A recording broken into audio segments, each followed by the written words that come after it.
agora, vamos entender como funciona esse planejamento integrado. Você já sabe que cada estado, cada município e também a União tem o seu próprio PPA, tem a sua própria LDO e tem a sua própria Lei Orçamentária Anual. Foi dito na aula anterior que há uma vigência para o PPA, para a LDO e para a LOA. Mas como é que a gente pode conceituar essas leis orçamentárias, pelo menos agora? Um conceito que eu vou mostrar para vocês de uma forma incipiente, para a gente começar a trabalhar. Vamos ver? Voltem para a tela. Então, gente, o PPA tem uma vigência de 4 anos. Vou colocar aqui ao lado, ó, a vigência do PPA, 4 anos. O PPA é um instrumento de planejamento estratégico. Já dito, não é? E agora vamos montar um conceito. Como vamos conceituar o PPA agora? É um instrumento de planejamento estratégico cuja vigência é de 4 anos. Esse instrumento de planejamento estratégico é um instrumento de médio prazo, mas também, se você encontrar na questão longo prazo, está valendo. E aí, Wilson, como é que fica o conceito? O PPA é um instrumento de planejamento estratégico de médio prazo ou longo prazo, tanto faz, cuja vigência é de 4 anos. Mas, Wilson, agora fiquei preocupado. Porque se a banca colocar na mesma alternativa médio prazo ou longo prazo, para que eu possa escolher, o que é que eu marco? Médio ou longo? O que você marcaria? Médio prazo ou longo prazo? Gente, primeiro, a banca não vai fazer isso. Se fizer, ela perde a questão. Mas caso você tenha que optar, sugiro que você faça a opção pelo médio prazo. Médio prazo, por que você sugere isso? Porque apareceu e aparece esse conceito onde? Vejam só. No Manual Técnico Orçamentário de 2015, temos esse conceito em sua página 74. Item 6.2. Diretrizes para a elaboração da proposta orçamentária. Subitem 6.2.1. Plano plurianual. O PPA é um instrumento de planejamento de médio prazo. Então, na hora de fazer a opção, você vai escolher médio prazo e não longo prazo. Mas se tiver médio prazo, está certo. Se tiver longo prazo, está certo também. Ok? Cuidado. O que não pode é a banca colocar assim. O PPA é um instrumento de planejamento de médio prazo operacional. Aí está errado. O PPA é de médio prazo? É. Mas é de médio prazo sendo estratégico. Qual é a vigência do PPA? 4 anos. Logo após a elaboração do PPA, os governantes deverão elaborar o quê? A Lei de Diretrizes Orçamentárias. Vamos a ela? Telinha. LDO.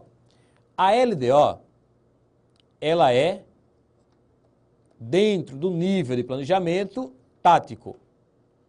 A LDO, ela vai orientar, tanto é que as setinhas aqui apontam para isso, a elaboração e a execução da Lei Orçamentária Anual. A LDO é de curto prazo. Mas qual será a vigência da LDO? Observem que, para cada ano, obrigatoriamente, temos que ter uma LDO. Ah, Wilson, então a vigência da LDO é anual, certo? Errado. A vigência da LDO não é de apenas um ano. Mas eu estou vendo aí, Wilson, para cada ano temos que ter uma LDO. Exato. Então o que você está observando é o seguinte, a LDO, ela é anual, mas a sua vigência não é de apenas um ano. Como assim? A LDO sendo anual, obrigatoriamente, os governantes, a cada ano, deverão elaborar tal lei. Mas a sua aplicabilidade, a sua validade, a sua vigência não está restrita a apenas um ano. Ultrapassa um ano. E eu vou explicar isso mais adiante. Eu costumo dizer que a vigência da LDO é de um ano e um pouquinho. Como assim, Wilson, um ano e um pouquinho? Não explico agora, explico depois. Aguarde um pouquinho, que eu vou explicar depois. Mas se a prova fosse amanhã e a banca afirmasse a vigência da LDO é de apenas 1 ano. Você marcaria errada a questão. Não é de apenas 1 ano. Ultrapassa 1 ano e vocês vão entender. Para fechar o sistema orçamentário agora, vamos para a lei que vai materializar as ações, que vai operacionalizar as ações. Que lei é essa? A Lei Orçamentária Anual. Mas e o conceito, Wilson, antes que você passe de LDO? Sim, vamos lá. A LDO é um instrumento de planejamento tático de curto prazo, cuja vigência ultrapassa 1 ano. Agora eu posso ir para a Lei Orçamentária Anual. Vamos à tela? A Lei Orçamentária Anual, dentro do nível de planejamento, ela é operacional, dentro do nível de planejamento. Também é considerada como curto prazo. E a sua vigência, essa sim, é de 1 ano. Temos para cada ano uma LOA e a sua vigência é de apenas 1 ano. O seu conceito agora é um instrumento de planejamento operacional de curto prazo, cuja vigência é de apenas 1 ano. Gente, o PPA, a LDO e a Lei Orçamentária Anual são leis ordinárias, são leis temporárias e são leis especiais. Por que são leis ordinárias? Porque para serem aprovadas necessitam apenas de maioria simples. Por que são leis temporárias? Porque há uma vigência para cada uma, há uma validade. O PPA, 4 anos, a LDO, 1 ano e um pouquinho, e a LOA, 1 ano. Por que são leis especiais? Porque para serem elaboradas, para serem acompanhadas, elas deverão obedecer a uma legislação específica, que cabe tão somente ao PPA, à LDO e à Lei Orçamentária Anual. Legislação específica do tipo: para se emendar uma dessas leis orçamentárias, quais as regras que deverão ser observadas? Então, a Constituição Federal trouxe leis específicas para o PPA, para a LDO e para a própria Lei Orçamentária Anual. Depois de apresentar de forma genérica, depois de lhe mostrar a visão geral do sistema orçamentário brasileiro, você tem que agora dominar a visão jurídico-legal. Como essas leis e a quem essas leis deverão obedecer à legislação, com a sequência correta. Isso é que é cobrado, a chamada visão jurídico-legal do sistema orçamentário brasileiro. Vamos lá. Visão jurídico-legal. Olha a pirâmide que eu montei aí. No topo da pirâmide temos a Constituição Federal. Aqui, né? Logo abaixo, 2 leis. A 4320/64 e a Lei de Responsabilidade Fiscal. Logo depois, aí vem o PPA, a LDO e a Lei Orçamentária Anual. Essa sequência aqui, ela é obrigatória. Para se elaborar uma Lei Orçamentária Anual, eu tenho que ter uma LDO. Para se elaborar a LDO, eu tenho que ter o PPA. O PPA, a LDO e a LOA deverão estar compatíveis com a 4320/64 e com, logicamente, a Constituição Federal.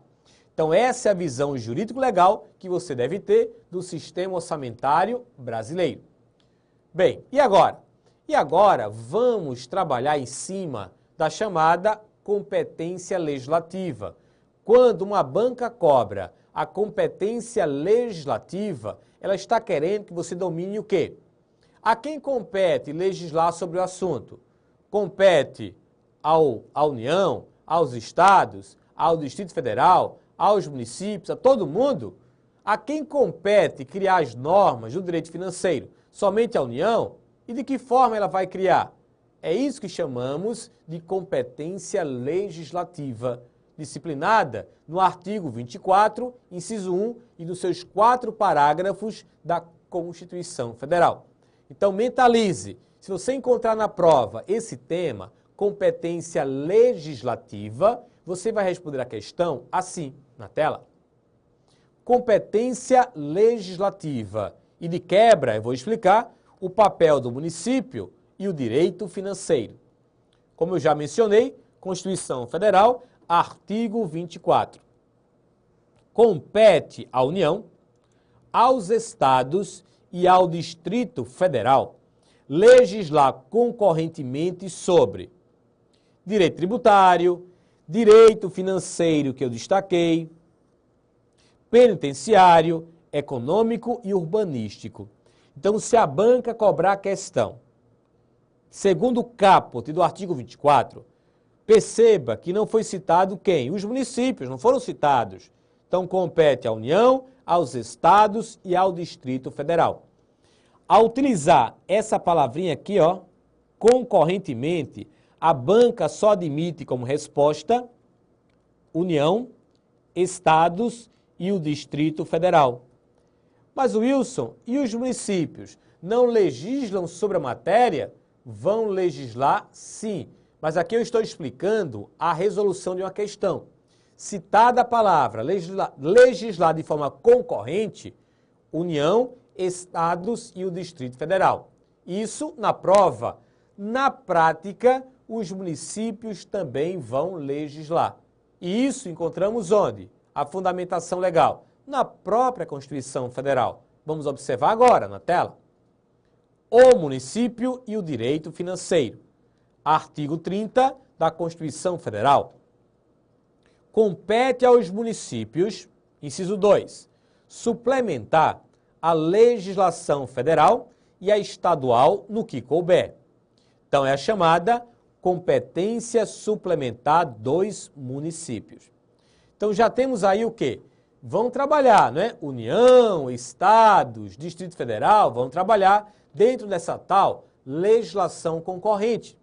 Legislar de forma concorrente significa cada um terá um papel a ser desempenhado. Mas é aí que as bancas entram. Qual o papel da União? Qual o papel dos Estados dentro da legislação concorrente? Qual? Parágrafo 1º do artigo 24. Vamos lá. No âmbito da legislação concorrente, a competência da União limita-se-á a estabelecer normas gerais. Olha só, gente, normas gerais. É comum as bancas substituírem normas gerais por normas individuais. Isso invalida a questão, hein? Tenham muito cuidado. Normas gerais, como eu falo, como eu digo, é a regra do jogo. Como a União ficou com essa incumbência limitada de criar normas gerais, ela não se preocupou, nem vem se preocupando em exaurir o tema normado. Ela não se preocupa em entrar nos detalhes. Ela joga a regra do jogo, a regra geral. A partir daí, os estados, os municípios, eles vão se virar obedecendo a essas normas gerais. Então, as normas gerais valem para todos aqueles que pertencem à estrutura administrativa brasileira, aos estados, aos municípios e ao Distrito Federal. Mas vou citar agora as principais normas gerais, pelo menos por enquanto, para a gente começar a entender que a União se responsabilizou. Na tela. Normas gerais que vamos seguir. A Constituição Federal, a Lei 4320/64 e a Lei de Responsabilidade Fiscal. Ô Wilson, toda a Constituição Federal fala do direito financeiro? Toda não. Mas há uma seção inteira que fala de orçamento, que é a seção 2 dos orçamentos. Artigos 165 a 169.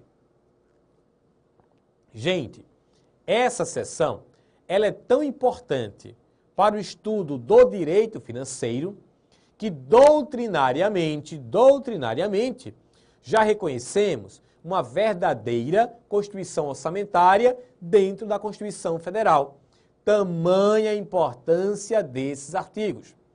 Então, a grande dica para entender essa matéria vem agora. Você vai ler diariamente esses artigos 165 ao 169.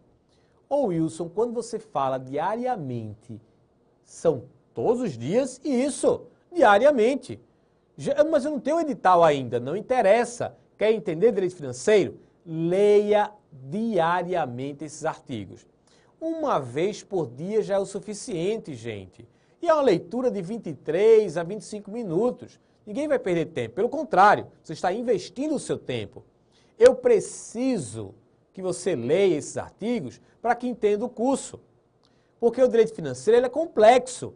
Não é fácil, não. Há uma sequência lógica. Você terá que se esforçar também. Eu vou fazer a minha parte aqui, mas você terá que fazer a sua parte, lendo diariamente esses artigos, 165 ao 69.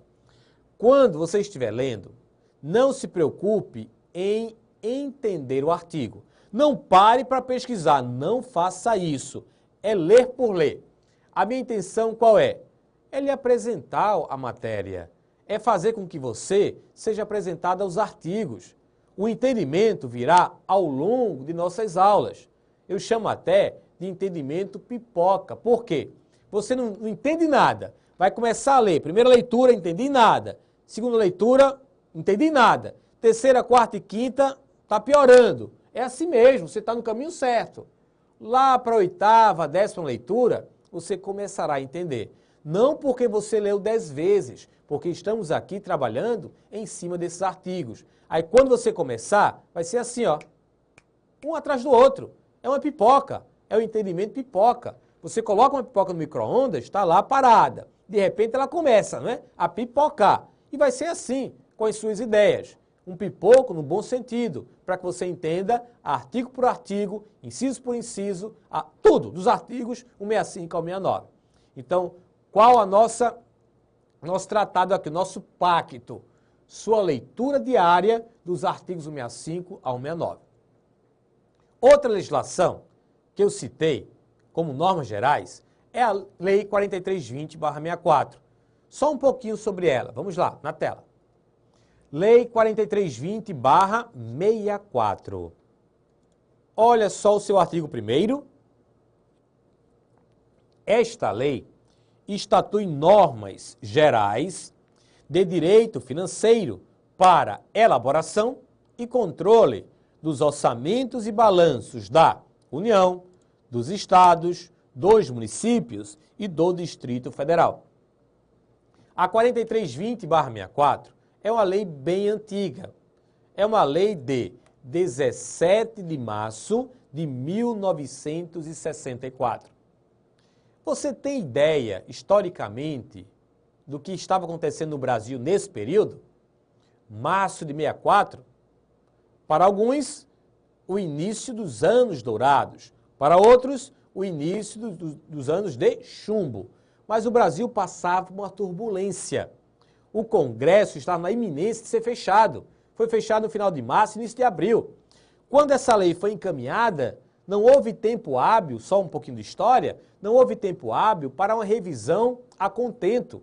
Por conta disso, temos vários erros dentro dessa lei, mas isso não diminui a sua importância. A Lei 4320/64 é uma das principais normas que regulam a matéria de direito financeiro. Há mais de 20 anos que se tenta alterar, substituir a 4320/64 e não se consegue. Então, hoje, ela é sim utilizada e muito para disciplinar o direito financeiro. Se você quer entender tecnicamente como se controla, como se elabora orçamentos e balanços, pegue a 4320/64. E eu vou trabalhar muito em cima dela, nem se preocupe. Ou isso é para ler diariamente essa lei? Não, não precisa não. Leia de vez em quando, mas se concentre nos artigos que eu vou destacar ao longo de nossas aulas, ok? Já está tudo mastigado aqui no nosso curso. E a última norma geral que eu quero destacar agora é a Lei de Responsabilidade Fiscal. Vamos lá. LRF é a Lei 101/00, de 4 de maio de 2000, conhecida como LRF, né? Artigo 1º. Esta lei complementar estabelece normas de finanças públicas voltadas para a responsabilidade na gestão fiscal, com amparo no capítulo 2 do título 6 da Constituição. Então, gente, voltadas para quê? Para a responsabilidade na gestão fiscal. O que temos aqui? Enquanto a 4320/64 estatui normas gerais do direito financeiro para a elaboração e controle dos orçamentos e balanços, a LRF ela foi criada com o intuito de ser um código de conduta. Ela vai conduzir o gestor público a quê? A chamada responsabilidade na gestão fiscal. Então, são objetos diferentes da 4320/64 e da LRF. A LRF é bem mais recente, de 2000, a 4320 é de 64. Então, muito cuidado com a questão do tipo. A Lei de Responsabilidade Fiscal foi criada com o objetivo de substituir a 4320/64. Errada a questão. Não pode substituir a 4320. Por quê? Porque a 4320 trata de um assunto. A LRF trata de outro. Então, jamais validem uma questão dessa natureza. Mas, se tivermos e temos artigos conflitantes, valerá o artigo da lei mais recente. Isso é lógico, ok? Tanto a 4320/64 quanto a lei de responsabilidade fiscal são leis complementares. Então, atualmente, somente uma lei complementar federal é que poderá alterar a 4320/64 e a lei de responsabilidade fiscal. Então, esse foi o papel da União dentro daquilo que a Constituição Federal chamou de legislação concorrente. Qual o papel da União? Limitar-se-á a estabelecer normas gerais. E os estados, como vão ficar dentro dessa legislação concorrente? Vamos continuar na tela? Artigo 24, parágrafo 2º. A competência da União para legislar sobre normas gerais não exclui, vou marcar aqui, ó, não exclui a competência suplementar dos estados. O que as bancas costumam fazer? Ignoram ou não. Aí ficará, exclui a competência suplementar dos estados. Errada a questão. Não exclui, que é o termo correto, vamos apagar então, não exclui a competência suplementar dos estados. Lembre-se disso. Não exclui, apagando agora, a competência suplementar dos estados. Parágrafo 3º. Inexistindo lei federal sobre normas gerais, aquela da União, os estados exercerão a competência legislativa plena para atender às suas peculiaridades. Mas essa tal de competência legislativa plena só será possível quando não houver uma lei federal sobre normas gerais. Então, poderão os estados exercer a competência legislativa plena? Poderão sim, mas somente no caso da inexistência de uma lei federal sobre normas gerais. Mas, Wilson, fiquei aqui pensando. Digamos que a União não editou uma norma geral sobre a matéria que estamos estudando, direito financeiro. Aí os estados, competência legislativa plena. Vão fazer de tudo, não é? Vão fazer de tudo. Mas Pernambuco é um estado diferente da Bahia, que é diferente do Rio, que é diferente de São Paulo, que é diferente de Minas, que é diferente do Rio Grande do Sul, que é diferente da Paraíba, de Alagoas. São estados que têm particularidades diferentes. Então, o que poderemos ter aí é o único fato, única matéria, sendo trabalhada de forma diferente pelos estados, já que eles são diferentes. E aí, o que vai acontecer? Bem, eu chamo isso de colcha de retalhos. Então, cada um trabalhou de uma forma. Mas, gente, não pode continuar essa colcha de retalhos. A União vai ter que dar um jeito. E que jeito é esse? A União terá que se pronunciar, ela terá que editar uma norma geral federal superveniente à do Estado. Ocorrendo isso, poderemos ter o quê? A norma geral federal superveniente, tendo artigos que estão conflitando com aqueles dos estados. E esse conflito, quem vai ganhar? A federal superveniente. Mas como é que ela ganha? Parágrafo 4º, vamos ver na tela. A superveniência da Lei Federal sobre Normas Gerais suspende a eficácia da lei estadual no que lhe for contrário. Aqui temos que ter cuidado. Jamais valide uma questão, caso a banca coloque, que irá provocar a revogação. Revogará a lei estadual no que for contrário, não. Não é revogará, suspenderá a eficácia. E a suspensão dessa eficácia pode ser apenas de um artigo, pode ser apenas de um inciso, de um parágrafo, de uma linha, pode ser de toda a lei estadual. Vai depender de quê?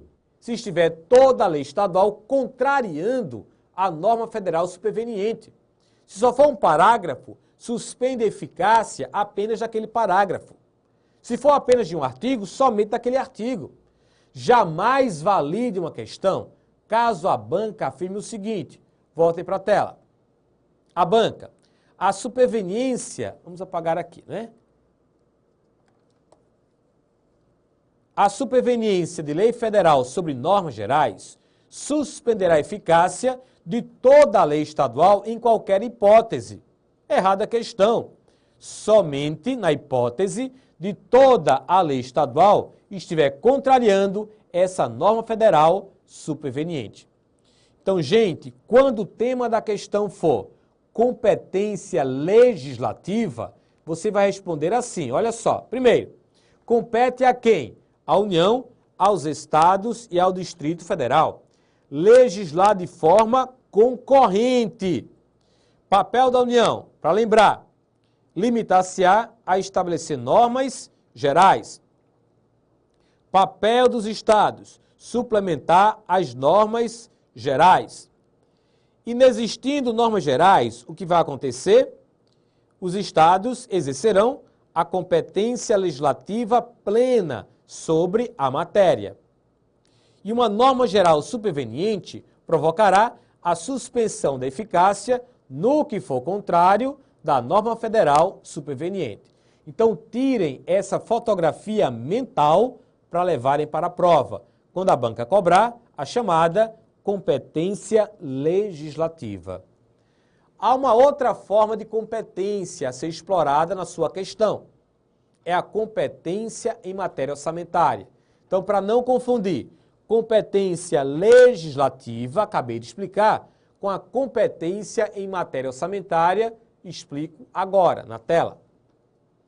Competência em matéria orçamentária. Olha a figurinha que você terá que fotografar mentalmente, essa aí. O que ela significa? Quando o assunto for orçamento público, não interessa qual a lei, quando o assunto for orçamento público, sempre a iniciativa da proposição da matéria será do chefe do Poder Executivo. Na área federal, presidente. Na área estadual, governador. Na área municipal, prefeito. Sempre, sempre.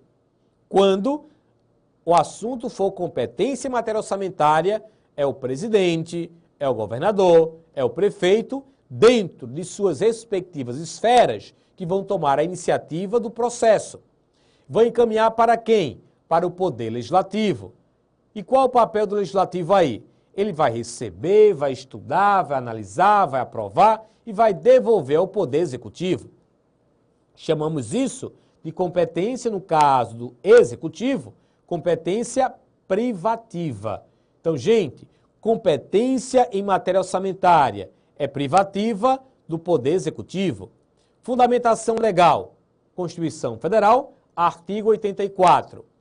Compete privativamente ao Presidente da República, inciso 23, enviar ao Congresso Nacional o plano plurianual, o projeto de lei de diretrizes orçamentárias e as propostas de orçamento previstos nesta Constituição. Então, compete privativamente. Ainda vamos utilizar como fundamentação legal o artigo 65. Leis de iniciativa, olha de quem? Do Poder Executivo, estabelecerão o plano plurianual, que é o PPA, as diretrizes orçamentárias, que é a LDO, E a lei orçamentária anual, aí tratada como os orçamentos anuais. Então a competência, ela é privativa. Não esqueçam disso. Ô Wilson, e se o presidente não encaminhar o projeto? O que vai acontecer? O que vai acontecer? Na volta eu digo. Até já.